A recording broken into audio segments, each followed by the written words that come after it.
Hello दोस्तों, हमने पिछले वीडियो में बता करके भी गया था कि अगले लेक्चर में हम कैलकुलेशन करेंगे number of electron, proton and neutrons का।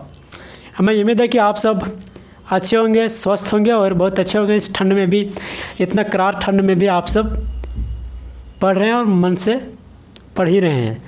तो देखो, नीट में जितने भी सारे क्वेश्चन पूछे जाएंगे, जेईई में जितने सारे क्वेश्चन पूछे जाएंगे, इतने टॉपिक के अंदर हम बताएंगे और प्रीवियस ईयर के क्वेश्चन पर भी डिस्कस करेंगे। इसके बाद में हम जब आगे भी और सारे डिस्कस करेंगे मास उस कैलकुलेट करने के लिए अलग अलग वैरायटी टाइप्स पर, अलग अलग क्वेश्चन पर, तो हम उस पर भी डिस्कस करेंगे। लेकिन सबसे ज़्यादा जो इस टॉपिक में मेरा फोकस रहेगा, इस चैप्टर पर आप सबों का भी जो फोकस रहेगा, सबसे ज़्यादा फोकस किस पर रहेगा? न्यूमेरिकल्स पर। क्योंकि थ्योरी के साथ साथ हम न्यूमेरिकल्स पर भी, थ्योरी तो हम इसमें बता ही रहे हैं और उससे ज़्यादा हम जो डिस्कस कर रहे हैं इसमें वह न्यूमेरिकल पर फोकस कर रहे हैं। क्योंकि सबसे ज़्यादा जो आपका रहता है वह फोकस किस पर रहता है? न्यूमेरिकल पर। यदि आपको न्यूमेरिकल बनाने आता है तो आपको केमिस्ट्री में ज़्यादा सा भी डर नहीं लगेगा। क्योंकि बच्चे केमिस्ट्री में डरते कैसे, फिजिकल केमिस्ट्री में डरते क्यों है? इसलिए डरते कि उनको न्यूमेरिकल बनाने नहीं आता है। न्यूमेरिकल यदि नहीं बनता तो उसको धीरे धीरे केमिस्ट्री, फिजिकल केमिस्ट्री से धीरे धीरे उसका अट्रैक्शन जो रहता है वह धीरे धीरे हटते जाता है और हटने के साथ साथ पूरा इस तरह से हट जाता है, लास्ट में वो डुबा भी देता है केमिस्ट्री। तो इस बात को आप सब अच्छी तरह से फोकस में रहें और अच्छी तरह से समझें। हम जितना बता रहे हैं बस आपको उतना ही समझना है, उससे ज़्यादा आपको इसमें दिमाग लगाना नहीं है। क्योंकि हम जब दिमाग लगाने बोलेंगे उसी समय आपको ज़्यादा दिमाग लगाना है और इस पर देखते हैं हम इसमें कितना दिमाग लगाना है और नहीं लगाना है। तो इसमें हम बात करेंगे आज नंबर ऑफ़ इलेक्ट्रॉन कैसे कैलकुलेट करना है, प्रोटॉन कैसे कैलकुलेट करना है, न्यूट्रॉन भी कैसे कैलकुलेट करना है। आपको स्पीशीज दिया रहेगा, कंपाउंड दिया रहेगा, उस पर भी हम फोकस आगे करेंगे। देखो, सबसे पहले इसमें देखेंगे कि कोई क्या है आपका,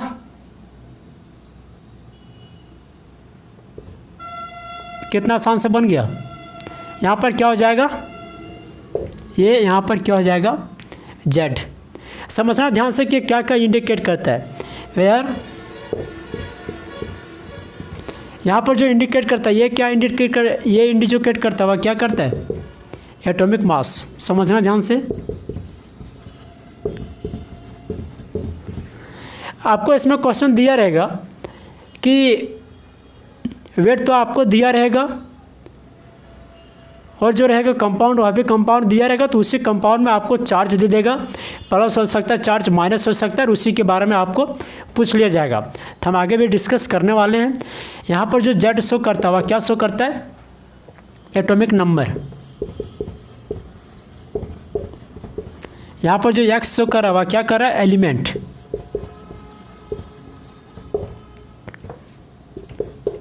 इतना ध्यान से समझना। अब देखो, हम आगे इसमें बता रहे हैं कि जो न्यूट्रल के लिए फॉर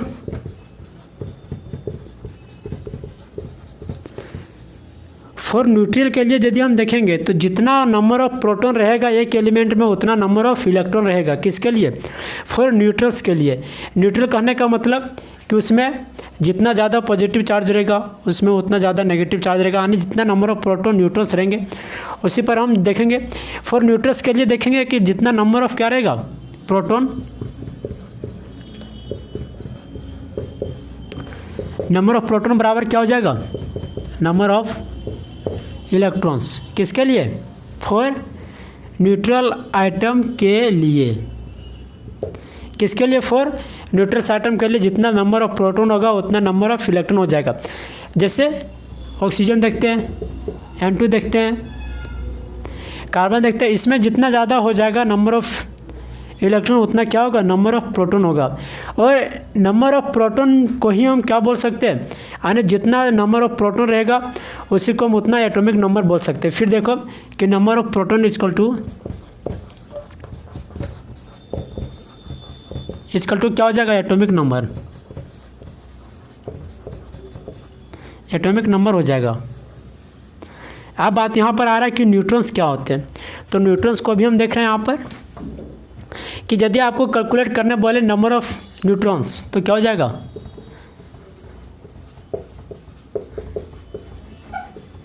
नंबर ऑफ न्यूट्रॉन्स बराबर क्या हो जाएगा? एटॉमिक नंबर माइनस क्या हो जाएगा? प्रोटॉन हो जाएगा। क्या हो जाएगा? Atomic number minus proton.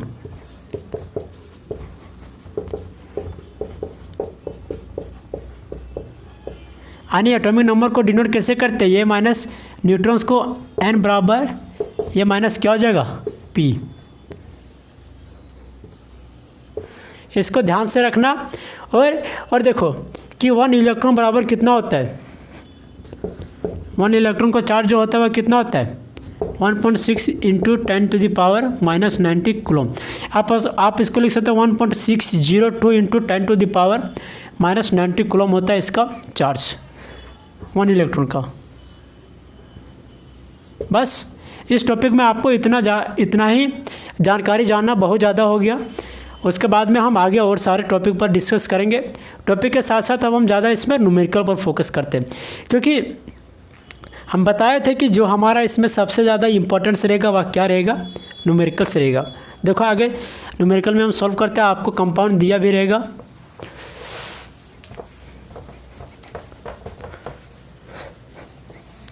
इसको जल्दी से उतार लेना, क्योंकि ये बहुत ज़्यादा इम्पोर्टेंस भी है। फार्मूला के साथ साथ आपको समझना पढ़ना बहुत ज़्यादा ज़रूरी है। इस तरह का क्वेश्चन इसमें नीट में भी रहा है। हम देखें पिछला प्रीवियस ईयर का क्वेश्चन जब हम देख रहे थे तो उसमें भी बहुत सारे क्वेश्चन थे इस बेसिस पर, हम उस पर भी डिस्कस करेंगे। समझा? तो देखो इसमें जो सबसे पहला क्वेश्चन क्या बनता है, इसमें क्वेश्चन देते हैं कि number of atom in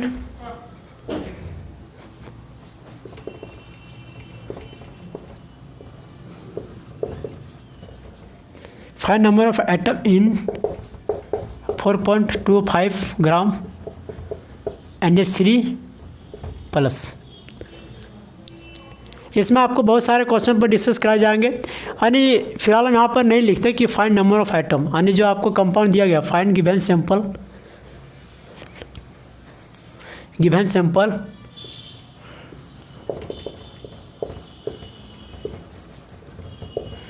sample जो आपका दिया गया गिवन सैंपल इन 4.2 ग्राम NH3 का 4.2 ग्राम आपको क्या दिया गया है, इस सैंपल में दिया गया है। पहला क्या कैलकुलेट करना है आपको,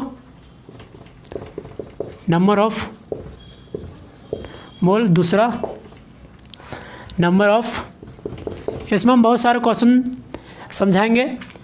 number of atom,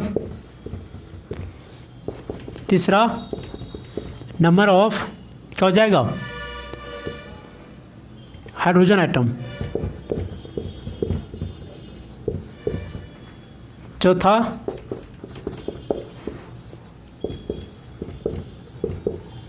number of total electron. बस इसमें आपको इतना ही कैलकुलेट करना है।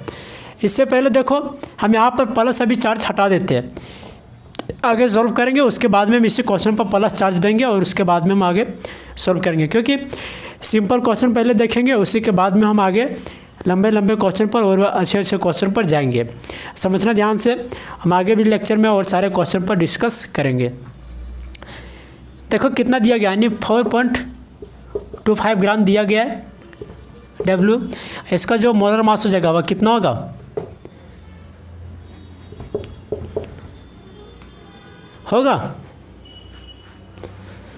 बताओ जल्दी। बिल्कुल सही। अब नंबर ऑफ मोल देखते हैं, बताओ बेटा कितना हो जाएगा नंबर ऑफ। बहुत सिंपल क्वेश्चन है, साधारण क्वेश्चन है। आप इस क्वेश्चन से पहले भी परिचित होंगे और परिचित हैं, हम करवाए हैं। हमें उम्मीद है कि इस क्वेश्चन को आप सब देखे भी हैं। तो देखो क्वेश्चन में क्या पूछा गया, नंबर ऑफ मोल कैलकुलेट करना है। तो गिवन मास कितना दिया गया 4.25 डिवाइडेड बाय मोलर मास कितना हो जाएगा 17 टू कितना हो जाएगा 34, कितना बचेगा 8 5 बचा, 17 5 जो कितना हो जाएगा 85, कितना बचेगा 0.25 क्या आ जाएगा 0.25 क्या आ जाएगा मोल आ जाएगा। क्या आएगा मोल आएगा। तो अब आगे इसको कैलकुलेट करके बता सकते हो कि कितना होना चाहिए। लास्ट में पूछा सेकंड नंबर में, पहला का आंसर हो गया। दूसरा नंबर में पूछा number of atom. Number of atom आप इसमें देखो, हमने पिछला क्वेश्चन में भी बताया था कि इस सैंपल में गिवन सैंपल में 1 नाइट्रोजन एटम प्रेजेंट है एंड 3 हाइड्रोजन एटम प्रेजेंट है। यानी इस गिवन सैंपल में 1 नाइट्रोजन एटम प्रेजेंट है, 3 हाइड्रोजन एटम प्रेजेंट है, तो टोटल कितना हो जाएगा? 4 हो जाएगा। 4 हो जाएगा तो क्या करना है, अब इसमें नंबर ऑफ आइटम के लिए बोला गया तो क्या करना पड़ेगा? सबसे पहले नंबर ऑफ मोल को एवोगाड्रो नंबर से मल्टीप्लाई करेंगे। एवोगाड्रो नंबर से मल्टीप्लाई करने के साथ साथ जितना आइटम दिया गया उसको हम क्या करेंगे? मल्टीप्लाई करेंगे। तो इस प्रकार से मेरा आंसर आएगा। आंसर आएगा नहीं, आंसर यही होगा। समझना ध्यान से, आंसर यही होगा। देखो नेक्स्ट क्वेश्चन था number of atom. Number of atom के लिए समझना ध्यान से, क्या हो जाएगा कि नंबर ऑफ एवोगाड्रो हो जाएगा यानी number of mole into N A into कितना हो जाएगा? 4।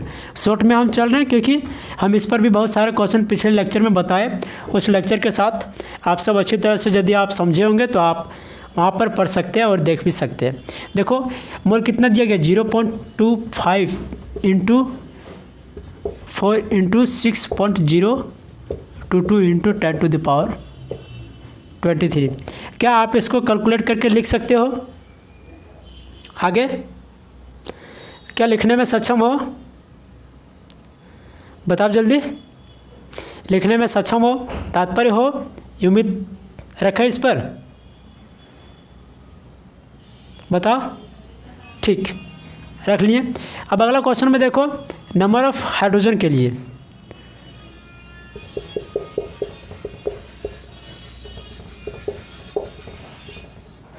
नंबर ऑफ एच एटम के लिए क्या हो जाएगा? अब इसमें देखो हमने बताए थे, पिछले क्वेश्चन में भी हमने काफ़ी सारे डिस्कस किए। इस क्वेश्चन में भी हम बताते हैं आपको क्या होना चाहिए कि एक सैंपल में 1 नाइट्रोजन आइटम दिया गया है, 3 हाइड्रोजन आइटम दिया गया है। तो 3 जब हाइड्रोजन आइटम दिया गया तो कुल मिलाकर के हाइड्रोजन आइटम कितना हुआ? 3 हुआ, है ना? हुआ रे, ठीक 3 हुआ। तो देखो आप क्या करेंगे, इसको भी क्या करेंगे? N into N A into number of hydrogen atom क्या हो जाएगा? 0.25। नंबर ऑफ हाइड्रोजन आइटम कितना है? 3 6.022 इंटू 10⁻23। क्या इसका भी आंसर आप निकाल सकते हो? क्या आंसर निकालने में सक्षम हो? ठीक, सक्षम हो तो देखो, अब यदि इसमें पूछा रहता कि नंबर ऑफ नाइट्रोजन पूछा रहता, हाइड्रोजन के स्थान पर नंबर ऑफ क्या पूछा रहता? नाइट्रोजन पूछा रहता, तो क्या कर सकते हैं हम यहाँ पर 1 से मल्टीप्लाई करेंगे क्योंकि नंबर ऑफ जो नाइट्रोजन है और कितना है? 1 ही है। लास्ट क्वेश्चन में पूछा number of total electron. Number of total electron के लिए हम क्या कर सकते हैं? बताओ, कुछ आइडिया दो इसके बारे में। नंबर ऑफ टोटल इलेक्ट्रॉन के लिए हम क्या कर सकते हैं इसमें? बताओ क्या कर सकते हैं इसके लिए? देखो क्या करेंगे सब, यहाँ पर जो कंपाउंड दिया गया सैंपल क्या दिया गया है? NH3 दिया गया। तो NH3 में इसका इलेक्ट्रॉन कितना होगा? हमने बोला था कि एक न्यूट्रल कंपाउंड के लिए कितना हो जाएगा? जितना नंबर ऑफ इलेक्ट्रॉन होगा उतना नंबर ऑफ प्रोटॉन हो जाएगा और उतना ही एटॉमिक नंबर हो जाएगा। नाइट्रोजन का एटॉमिक नंबर कितना होता है? 7 होता है। तो 7 होता है तो इसका इलेक्ट्रॉन कितना हो जाएगा? 7 प्लस हाइड्रोजन का कितना हो जाएगा? 1 इंटू 3 यानी 7 प्लस 3 बराबर कितना हो जाएगा? 10 हो जाएगा। अब इसका नंबर ऑफ इलेक्ट्रॉन हमें कैलकुलेट करना है। तो नंबर ऑफ इलेक्ट्रॉन हम क्या कर सकते हैं? डायरेक्ट वहाँ पर दिखेगा, दिख जाएगा। चलो यहाँ पर साफ कर देते।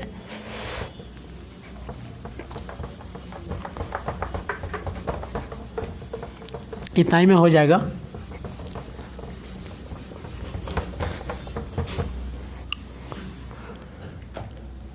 नंबर ऑफ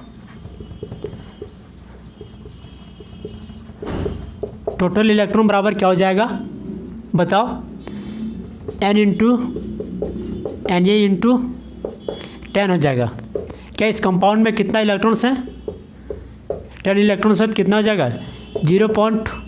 कितना था? 25 इंटू 6.022 2 इंटू 10⁻23 इंटू 10। क्या आप इसको लिख सकते हो? लिखने में सक्षम हो तो हम यहाँ पर छोड़ सकते हैं, क्योंकि इसको यदि आप मल्टीप्लाई करते हो, देखो हद हो जाता है कि यदि आप मल्टीप्लाई नहीं कर पाएंगे। कब हद होगा? कि जब आप मल्टीप्लाई नहीं कर पाएंगे तो उस स्थिति में बहुत ज़्यादा हद हो जाता है। समझा? हद कहने का मतलब ये हो जाता है कि आप यदि इसका इतना छोटा सा क्वेश्चन नहीं कर पाते हो तो बहुत ज़्यादा दिक्कत हो जाता है। समझना ध्यान से। इसका जो फाइनल आंसर होगा वही क्या हो जाएगा? Total number of electron present in given simple. बस आज के लिए इतना ही, और हम मिलते हैं फिर अपना नेक्स्ट लेक्चर में, और उसमें हम बताएंगे अगला एक क्वेश्चन हम दे करके जाते हैं कि इस कंपाउंड पर, अगला क्वेश्चन क्या रहा? प्लस चार्ज इस पर और 4 हाइड्रोजन। इसका सॉल्व करके रखना पूरा, इसको भी करना, इसको भी करना, इसको भी करना, इसको भी करना, पूरा सॉल्व करके रखना। देखते हैं आंसर हो पाता या नहीं हो पाता। मिलते हैं अपना नेक्स्ट लेक्चर के साथ। तब तक के लिए आप सबों को बहुत बहुत